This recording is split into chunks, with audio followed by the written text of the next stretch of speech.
दोस्तों, बहुत समय पहले एक अहंकारी और आडंबरी राजा ने एक सभा बुलवाई। सभा में उस राजा ने प्रश्न किया, कौन महान है, ईश्वर या मैं? प्रश्न अद्भुत था। लंबे और उलझन भरे मौन के बाद विद्वानों में से एक वृद्ध ने सिर झुकाकर आदर सहित कहा, महाराज, आप सबसे महान हैं। इस बात पर सभा में असहमति के हल्के स्वर उठने लगे। इस पर विद्वान ने स्पष्ट किया, आप हमें अपने राज्य से निकाल सकते हैं पर ईश्वर नहीं, क्योंकि उसका तो संपूर्ण पृथ्वी पर राज्य है। उससे अलग कोई कहीं नहीं जा सकता, सब कुछ वही है। श्री अरविंद द्वारा कहे गए ईश्वर ही सब कुछ है, इस ज्ञान ने राजा के जीवन की दिशा बदल दी। वे अरविंद के अनुयायी हो गए। अरविंद का जन्म 15 अगस्त सन 1872 ईस्वी में कोलकाता में हुआ था। इनके पिता डॉक्टर कृष्णधन घोष और माता स्वर्णलता देवी थी। पिता कृष्णधन घोष पूरी तरह पाश्चात्य विचारधारा में रंगे हुए थे, जिसके कारण उन्होंने निश्चय किया कि वे अरविंद को भी अंग्रेजी शिक्षा दिलाएंगे और किसी भी प्रकार के भारतीय प्रभाव से मुक्त रखेंगे। पिता ने अंग्रेज बनों की विचारधारा के साथ 5 वर्ष की उम्र में अरविंद को पढ़ाई के लिए दार्जिलिंग भेज दिया। 2 वर्ष बाद उन्हें शिक्षा के लिए इंग्लैंड भेजा गया। अरविंद के माता पिता अध्यापकों को यह निर्देश देते हुए भारत लौट आए कि किसी भी दशा में अरविंद को भारतीयों से ना मिलने दिया जाए। इसके प्रतिबंधों के बावजूद यह व्यक्ति आगे चलकर एक क्रांतिकारी, एक स्वतंत्रता सेनानी, एक महान भारतीय राजनैतिक, दार्शनिक तथा वैदिक पुस्तकों का विख्याता बना। इंग्लैंड में अरविंद ने उच्च शिक्षा प्राप्त की। वहां रहते हुए उनके दिमाग में अपने देश की स्वतंत्रता का विचार उथल पुथल मचाने लगा। बचपन से ही देश से बाहर रहने के कारण वे भारतीयों के बारे में जानने के लिए उत्सुक होने लगे। उन्होंने भारत लौटने का निश्चय किया। यह वर्ष 1893 की घटना है, जब अरविंद ने भारत लौटने का निश्चय किया। यह वर्ष भारत में नव जागरण की दृष्टि से अत्यंत महत्वपूर्ण था। इसी वर्ष में अर्थात 1893 में स्वामी विवेकानंद ने शिकागो में आयोजित विश्व धर्म सम्मेलन के मंच से भारतीय संस्कृति के गौरव का उद्घोष किया। लोकमान्य बाल गंगाधर तिलक ने राष्ट्रीय चेतना जागृत करने के लिए गणपति उत्सव का शुभारंभ किया। एनी बेसेंट भारत आई और उन्होंने भारतवासियों में अपने प्राचीन धर्म के प्रति स्वाभिमान जगाने का प्रयास प्रारंभ किया। गांधी जी रंग भेद के विरुद्ध संघर्ष के लिए दक्षिण अफ्रीका पहुंचे। यह अद्भुत संयोग था कि इसी वर्ष श्री अरविंद घोष भारत वापस लौटे। इस समय उनकी आयु 21 वर्ष की थी। उन्हें ना तो पश्चिम देशों की सभ्यता और ना ही धन धान्य की लालसा सम्मोहित कर पाई।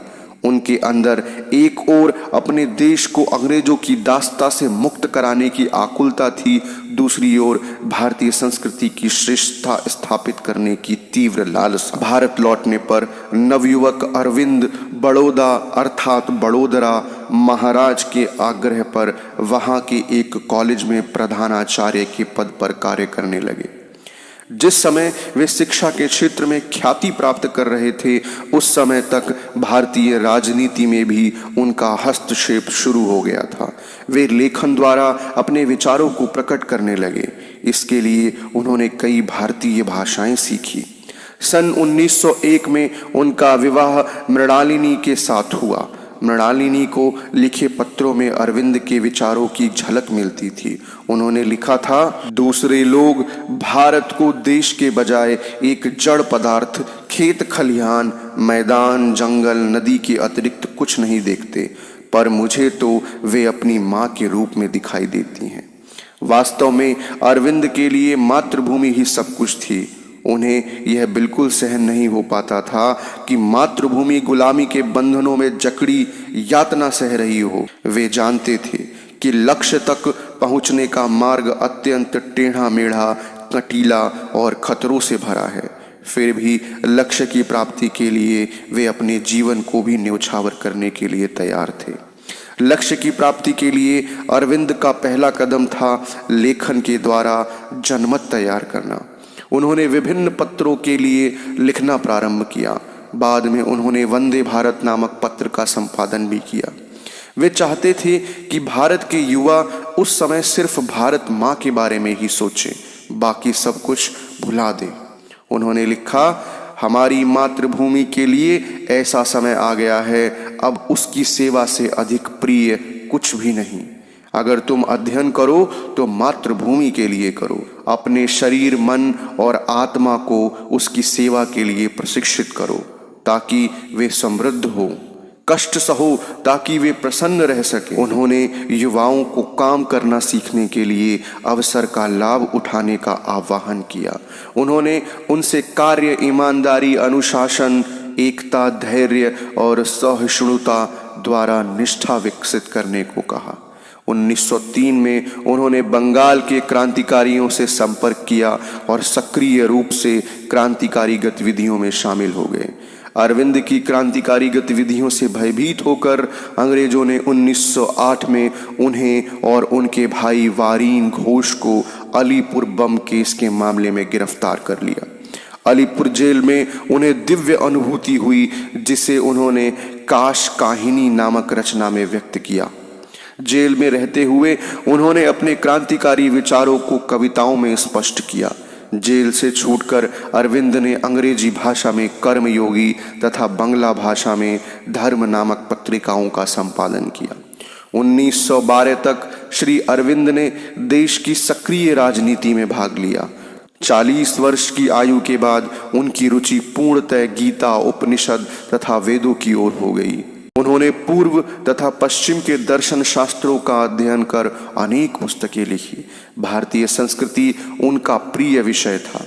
भारतीय संस्कृति के बारे में उन्होंने फाउंडेशन ऑफ इंडियन कल्चर तथा a defence of Indian culture नामक प्रसिद्ध रचनाएं प्रस्तुत की।